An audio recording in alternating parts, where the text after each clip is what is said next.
Sunlight streams through the windows. Jeongin sits at his desk, reviewing documents, his brow furrowed in concentration. Issa enters, not with hesitant steps, but with a confident stride. Note: a few months back, Jeongin decided to make Yn work alongside him in his company. He wanted to make use of In's intelligence. The Kim deal needs your signature.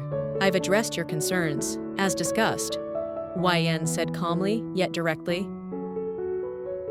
Jeongin looks up, surprised by her directness. He glances at the documents, then back at Yn, a flicker of something akin to admiration in his eyes. He signs the papers without a word, a subtle shift from his previous reluctance to delegate. Thank you, Yn. You've exceeded expectations, Jeongin said quietly. My job, though I must admit, navigating your methods requires a certain resilience, Yn said, a slight smile. Jeongin chuckles, a genuine sound that hasn't been heard in years. Resilience is an understatement. You've shown more than that, he said. A formal dinner is in progress. Jeongin, usually the center of attention, seems withdrawn, observing Yn from across the table. She's engaging in lively conversation with other guests, her wit and intelligence shining through. Jeongin watches her, a subtle softening in his gaze, a hint of something beyond professional respect. That vintage port is quite exceptional. You should try it, Yn suddenly said from across the table to Jeongin. Not tonight. I prefer to observe, Jeongin said, shaking his head slightly. Observing what? My impeccable table manners? Yn asked as she raises an eyebrow. Your unwavering ability to navigate this social minefield. It's impressive, Jeongin said with a wry smile. And you, Mr. Yang, are learning to appreciate the finer things in life again, even if it's just observing, Yn said, leaning closer. Later that night, Jeongin sits hunched over, his gaze fixed on a faded photograph nestled amongst papers and half-empty glasses. The photograph shows Jeongin, maybe 21 years old, a gap-toothed grin stretched across his face. Beside him, a younger boy, his brother, beams with an infectious joy. Jeongin's fingers trace the outline of his brother's face, his touch hesitant, almost reverent. The innocence captured in the image is a stark contrast to the haunted look in Jeongin's eyes now. He picks up a pen, begins to write in a journal, a process he's avoided for years. The act itself seems to be a form of self-confrontation, a step forward healing. A sudden sharp intake of breath breaks the silence. The image shifts, blurring into a visceral flashback. Rain lashes down, blurring the headlights of oncoming traffic. Jeongin, gripping the steering wheel of his father's vintage sports car. Jeongin, who is very drunk, came from his friend's birthday party, accompanied by his brother Dongmin. The slick road is treacherous. He'd snuck the keys, a reckless act fueled by a childish desire to impress his younger brother, Dongmin, who sits beside him, worried at his older brother driving. Hyung, let's just go back. Let's just stay at your friend's house for now. You're really drunk, Dongmin said worriedly. No, I can do this. Just wait and see. And Dad needs this car tomorrow, so we need to get home, no matter what, Jeongin said confidently. The car skids, tires screaming a desperate protest against the unforgiving asphalt. Jeongin fights the wheel, his body straining against the force. He sees the headlights of a truck looming large in his vision, a monstrous shape growing exponentially closer. He slams on the brakes, but it's too late. The impact is brutal. A deafening roar, the shattering of glass, the sickening crunch of metal. The world explodes in a cacophony of sound and sensation. Jeongin is thrown against the steering wheel, his head snapping back. He feels a searing pain, a disorienting wave of nausea. He stumbles out of the wreckage, his clothes torn, his body trembling. He crawls towards the passenger side, his eyes wide with horror.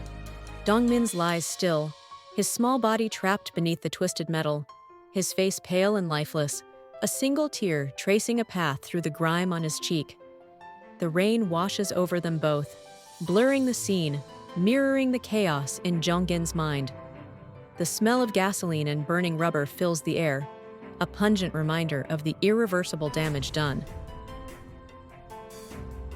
If only I didn't do that to impress you. You should have been here, with me. Dongmin, Hyung is sorry, only if you don't do it. You should have been here, enjoying life, Jeongin said, getting emotional. Int Moretti, Mansion Garden, day. The morning comes. Yen tends to the roses. Jeongin joins her, his presence less imposing than before. I never thought I'd find solace in a garden, Jeongin said quietly. It's a good place to confront your demons. They seem smaller here, amongst the flowers, Yen said, smiling. You have a way of making things simpler, Jeongin said, looking at her. Sometimes simplicity is all we need, Yen said, looking back at him, a hint of understanding in her eyes. They talked about the roses, about the garden, about seemingly inconsequential things. But beneath the surface, a connection is forming, a mutual understanding born from shared experiences and mutual respect. Because of some business deals and hectic schedules, another form gathering is formed. The bond between them grow more closer because of this. In or outside the house, they're together. The grand hall buzzes. Crystal chandeliers glitter. Jeongin, his posture relaxed yet alert, stands near the fireplace with Yen. Her hand rests lightly on his arm, a subtle gesture of connection amidst the swirling crowd. A murmur about the Yang's legendary reputation. Shrewd business, fierce loyalty drifts through the room. Mrs. Court. And then, of course, there's the whole story about the emerald necklace. Jeonggin's smile, his gaze briefly meeting In's before returning to Mrs. Court. A family heirloom, I assure you, though the details are embellished over the years. He subtly shifts his weight, a slight movement that indicates his attentiveness to In's silent input. Ye subtly raises an eyebrow, a silent correction, her lips curving into a small knowing smile. Excuse me, Mr. Yang, but I've always been fascinated by the Yang family's history in the diamond trade, Mr. Chen said, fidgeting with his champagne flute. Jeongin, warmly, placing a reassuring hand on Chen's shoulder for a moment before withdrawing it.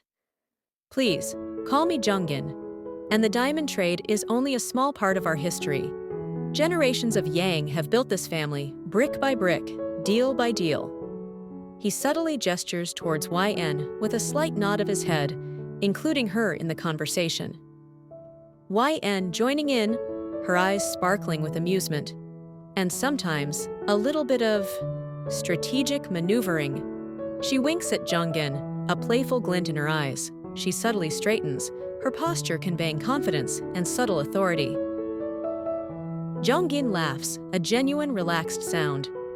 Chen looks slightly overwhelmed, but intrigued. Later, the crowd thins. Jeongin and Yen are alone, the firelight reflecting in their eyes. Jeongin turns slightly, his body angled towards Yen, his posture open and inviting. Another successful gathering, though I think Chen was a little intimidated by the strategic maneuvering part, Yen said as she playfully touches his arm. He'll learn. Besides, it's not all about business, Jeongin said, and he takes her hand, his fingers interlacing with hers, a quiet intimacy amidst the grandeur. His touch sends a visible warmth through Yen. Her eyes soften, a slight blush rising on her cheeks. Yes, and I'm glad we're finally on the same page, Yen said, smiling, leaning slightly into him, her hand tightening slightly in his. They share a look, a silent understanding passing between them. Right after the formal gathering, Yen and Jeongin came home. quickly dressed comfortably and went straight to Jeongin's tidy room to finish some unfinished documents needed tomorrow for the company. Jeongin sits at his large mahogany desk, surrounded by stacks of documents. A framed photograph of his brother sits on the desk, but it's no longer the focal point. Its presence is now a quiet acknowledgement of the past. Yan sits opposite him, her posture relaxed and open, her hands resting lightly on the desk. The air is calm, a stark contrast to the storm that once raged within these walls. Flashback. The study is in disarray, papers strewn across the floor, the desk a chaotic mess. Jeongin, his face contorted with grief and rage, is shouting at Yan, his voice raw with accusation. "You knew! You had to have known!" He points a trembling finger at her, his eyes blazing with anger. Yan, her face pale and drawn, shrinks back, her eyes wide with fear and hurt.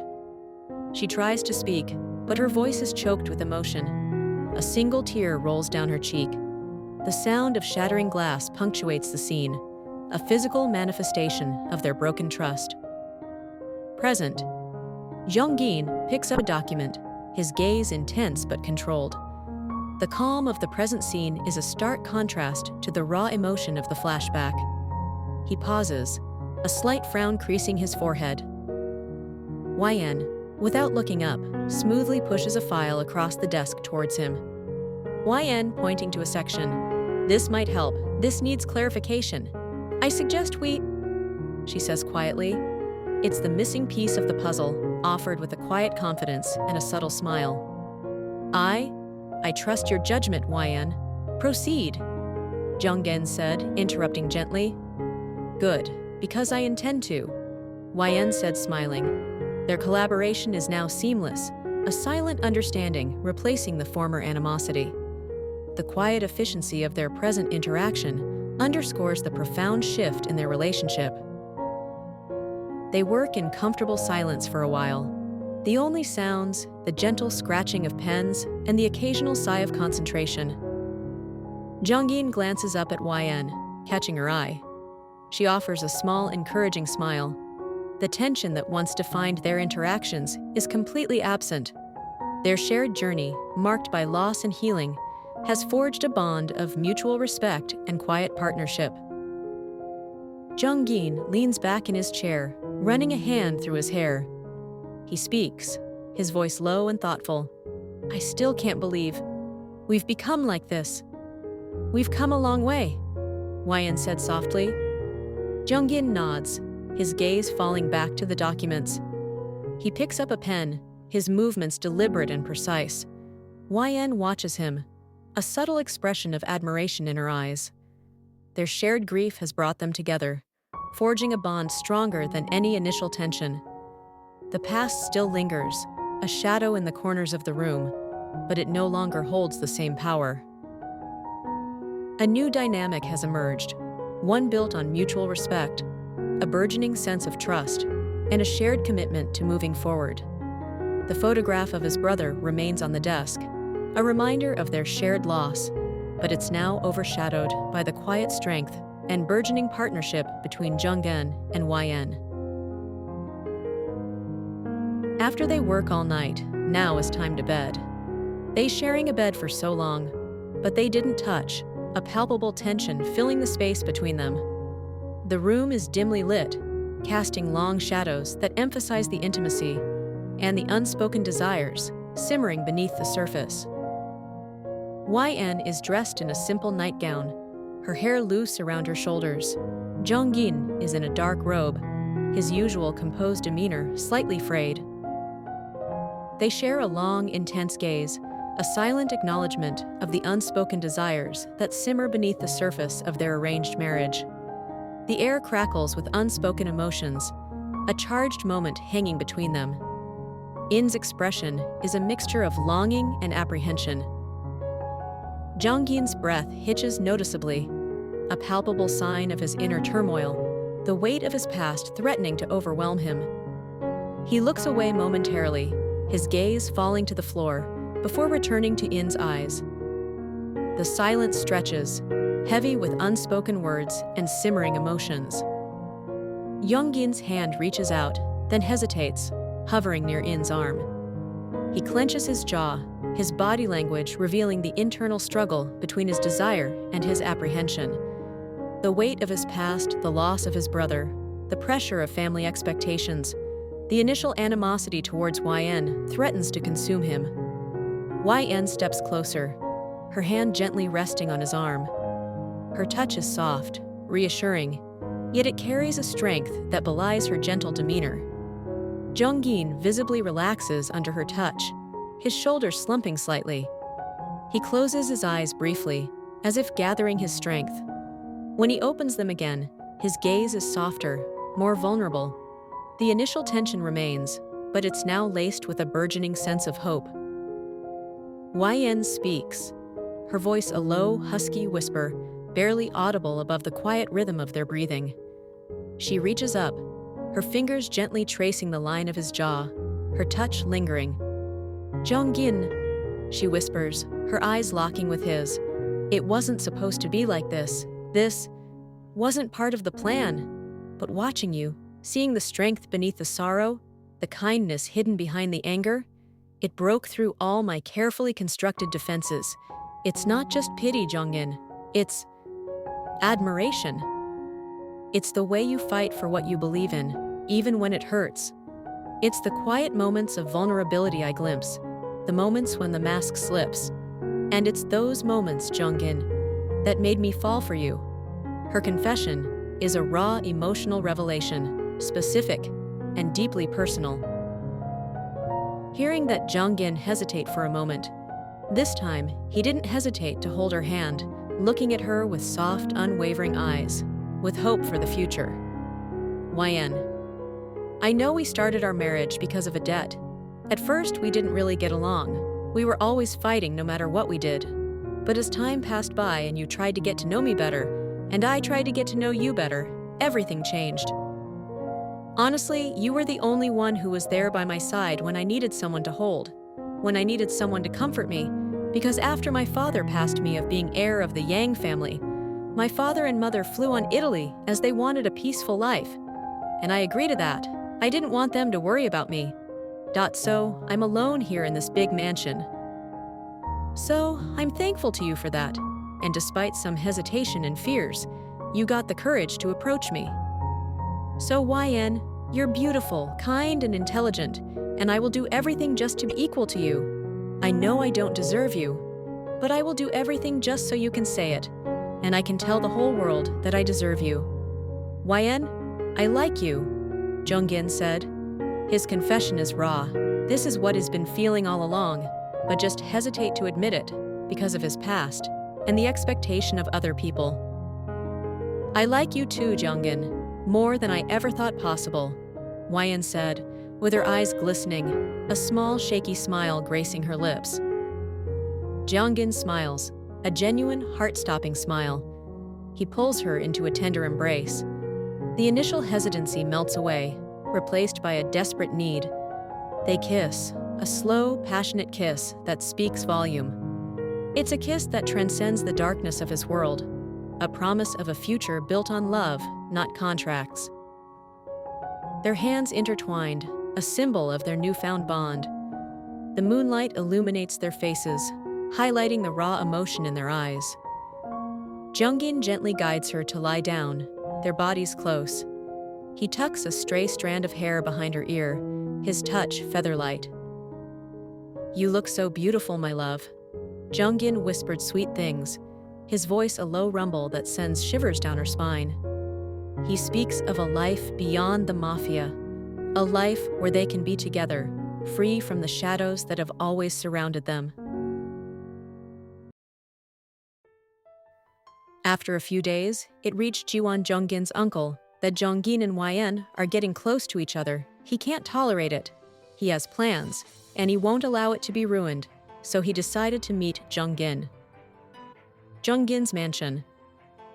The Yang's mansion is opulent, but the atmosphere is thick with tension. Young Jiwan, impeccably dressed, sits across from Jeongin, his nephew. The air crackles with unspoken animosity.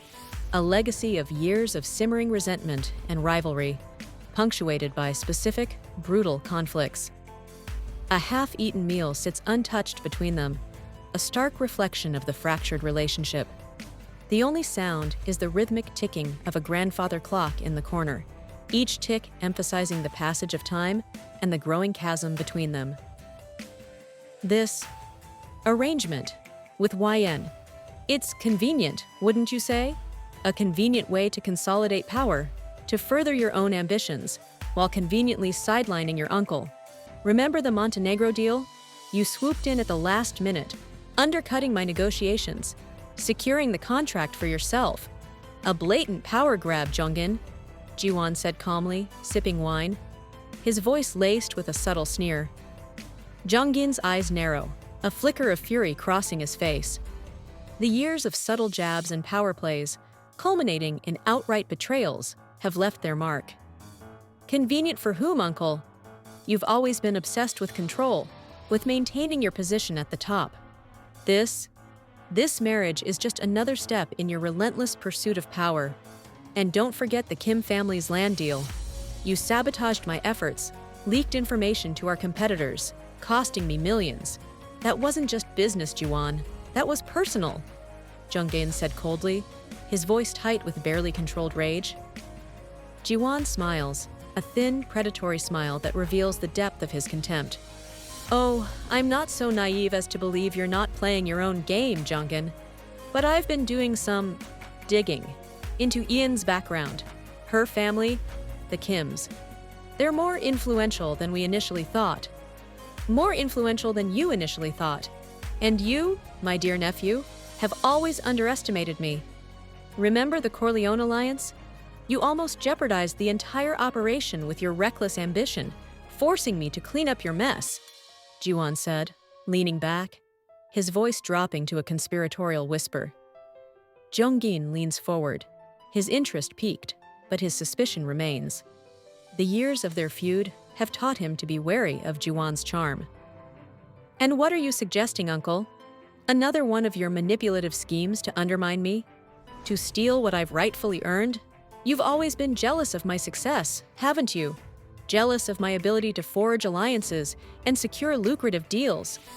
That you're using YN as a pawn, Jeongin. A means to an end.